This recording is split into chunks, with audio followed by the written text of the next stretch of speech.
สสสจสภาสาธุชนพุทธบริษัทมาคันทั้งหลายวันนี้เป็นวันรอบ147 ปีอัตการของครูบาเจ้าศรีวิชัยซึ่งกัน3 ปีคือ 2571 จะครบชาตการ150 ปีซึ่งตลอดระยะเวลาที่ผ่านมาหลายปีเราได้ประชุมหารือมีคณะกรรมการได้เพื่อที่จะเสนอชื่อของครูบาเจ้าศรีวิชัยเป็นบุคคลสำคัญของโลกซึ่งเขาทั้งหลายในวันนี้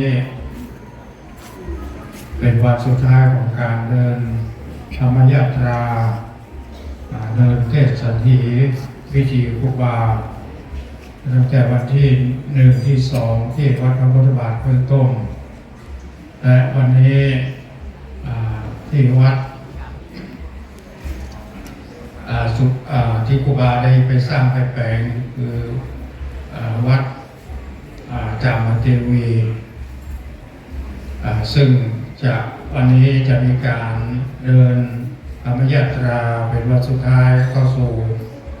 พระวัดพระธาตุคดิบุญชัยวรมหาวิหารเป็นวันที่11 มิถุนายนเป็นวันสุดท้ายท่านทั้งหลายถ้ามีเวลาก็เชิญไปร่วมกันซึ่งจะแห่รูปเหมือนครูบาอย่างลูกตำบลในจังหวัดลำพูนก็ที่เข้ามีการเข้ามาร่วมประมาณ60 กว่าองค์ที่จะแห่ครูบา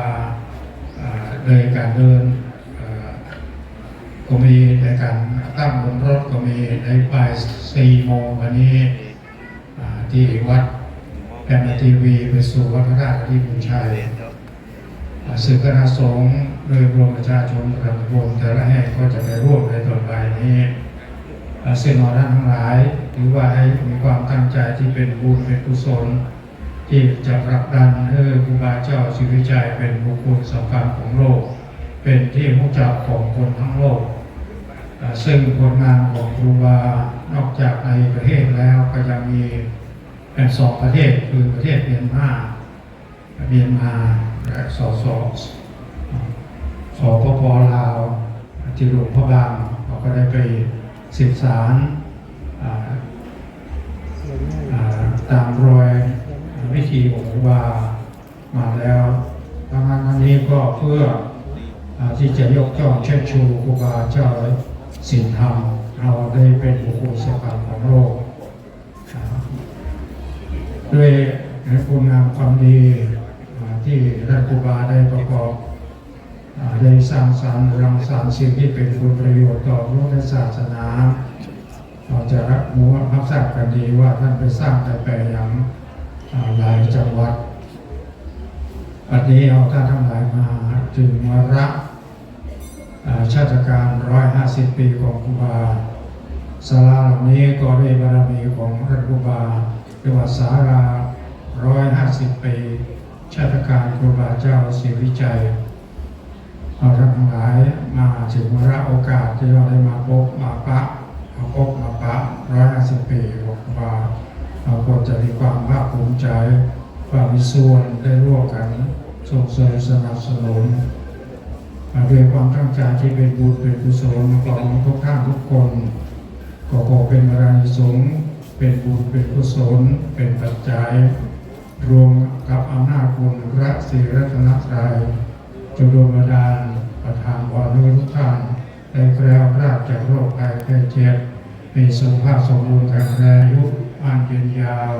เจริญในธุรกิจในหน้าที่การงานนึกคิดปรารถนาสิ่งหนึ่งประการใดขอจงได้ดังความมุ่งมั่นปรารถนาและเจริญด้วยอายุวันนะสุขะภระทุกท่านทุกคนเถิดยะถาวะริวหาปุราปริปุเรนติสาครังเอวะเมวะอิโตทินังเปตานังอุปกปปติ อิชิตังปฏิตังตุมังคิปะเมวะสมิจฉตุสัพเพปุเรตุสังคปาจันโทปนรสโสยะถามณิโชติระโสยะถาวิวันติโยวิวัชชันตุสัพพะโรโควินาศตุมาเตภวันตันตรายโยสุขิติ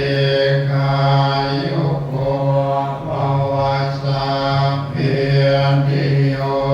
วิวัชชันตุสัพพะโรโควินาศตุมาเตภวันตันตรายโยสุขิติกายุโกภวสัพพิติโย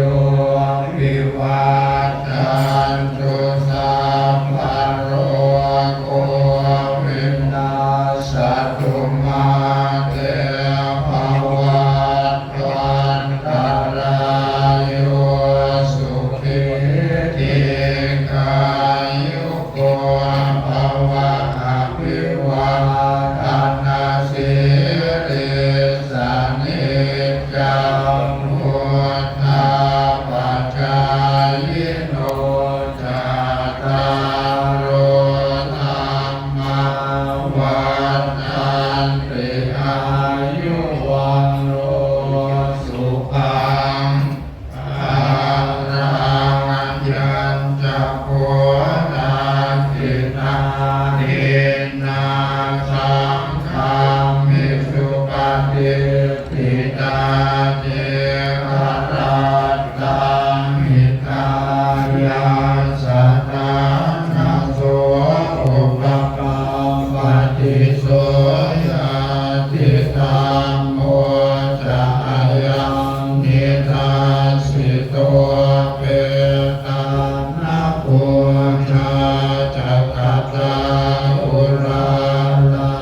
ภรัญจะเปโกนามาโสปะทินังตุเมหิปุญญังปัสสุตังอนาปการติเชียสิทธิกนังลาภังโสติภะกยังสุขังพลังสิริอายุตวันโน